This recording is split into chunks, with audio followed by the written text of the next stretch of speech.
ഇന്ന് ഡയറ്റിങ്ങിൻ്റെ ഒക്കെ ഒരു കാലഘട്ടമാണ് അല്ലേ. ശരീരം ഒരുപാട് ഫാറ്റായിട്ടുള്ളവർ കാലത്ത് തന്നെ വ്യായാമങ്ങൾ അതുപോലെ തന്നെ ഭക്ഷണ ക്രമീകരണമൊക്കെ ആയിട്ട് മുൻപോട്ട് പോകുന്നൊരു കാലഘട്ടമാണ്. നമ്മളൊക്കെ ചെറുപ്പത്തിലായിരിക്കുമ്പോൾ നമ്മുടെ മാതാപിതാക്കൾ പറയാറില്ലേ, നന്നായിട്ട് ഭക്ഷണം കഴിക്കണം, വലുതാകണം, ആരോഗ്യമുള്ളവനാകണം എന്നൊക്കെ പറയാറുണ്ട്. ഭൗതികമായിട്ടുള്ള കാര്യങ്ങളിലൊക്കെ നമ്മൾ ഒരുപാട് കാര്യങ്ങൾ ശ്രദ്ധ ചെലുത്താറുള്ളവരാണ്. ഓക്കെ, യഥാർത്ഥത്തിൽ ആരാണ് വലിയവൻ? ഈശോയുടെ നോട്ടത്തിലേക്ക് നമുക്കൊന്ന് കണ്ണോടിപ്പിച്ച് നോക്കാം. ഈശോയുടെ കാഴ്ചപ്പാടിൽ വലിയവൻ എന്ന് പറയുന്നത് ഒരുപാട് ഭാരമുള്ളവനോ ഉയരമുള്ളവനോ അല്ല. ഹൃദയത്തിൽ എളിമയുള്ളവരാണ് വലിയവനെന്ന് ഈശോ വചനത്തിലൂടെ ഒന്ന് ഓർമ്മിപ്പിക്കുന്നുണ്ട്. എളിമപ്പെടുന്നതിൻ്റെ സുവിശേഷമാണ് നമ്മളിന്ന് വായിച്ച് കേൾക്കുന്നത്.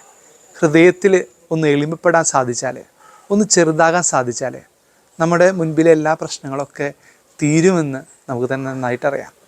ഇന്ന് ഓരോ കുടുംബത്തിലും പൊട്ടിത്തെറികൾ നടക്കുന്നുണ്ട്, ഒരുപാട് സങ്കടങ്ങൾ നടക്കുന്നുണ്ട്, വേദനകളുണ്ട്.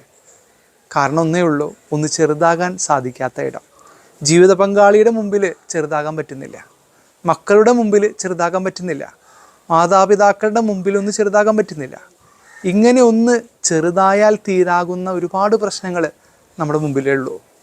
നമുക്കൊന്ന് ചെറുതാകാൻ പഠിച്ചൂടെ? ഈശോ ചെറുതായതല്ലേ വിശുദ്ധ കുർബാന. ചെറുതാകുന്നതിൻ്റെ സൗന്ദര്യം വളരെ മികച്ചതാണ്. ചെറുതാകുന്നവർക്കാണ് അപരൻ്റെ ഹൃദയങ്ങളിൽ ചേക്കേറാൻ പറ്റുള്ളൂ. ഈ ചെറുതായ കുഞ്ഞുങ്ങളെ അല്ലേ, കുഞ്ഞുങ്ങളെയൊക്കെ നമുക്ക് കയ്യിലെടുക്കാനും അവരെ താലോലിക്കാനും സ്നേഹിക്കാനൊക്കെ ഒത്തിരി ഇഷ്ടമല്ലേ. അങ്ങനെ ചെറുതാകുന്നതിൻ്റെ ആ നന്മ നമ്മൾ മറന്നു പോകരുത്. നമുക്കൊരു ചെറുപ്പ കാലഘട്ടം ഉണ്ടായിരുന്നു.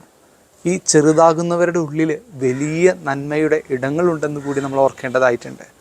ചെറുതാകാൻ സ്നേഹമുള്ളവരെ, ഓരോ വിശുദ്ധ കുർബാനയിലും ഈശോ നമ്മെ ക്ഷണിക്കുന്നത് ഇങ്ങനെ ചെറുതാകാനാണ്, ഒന്ന് എളിമപ്പെടാനാണ്.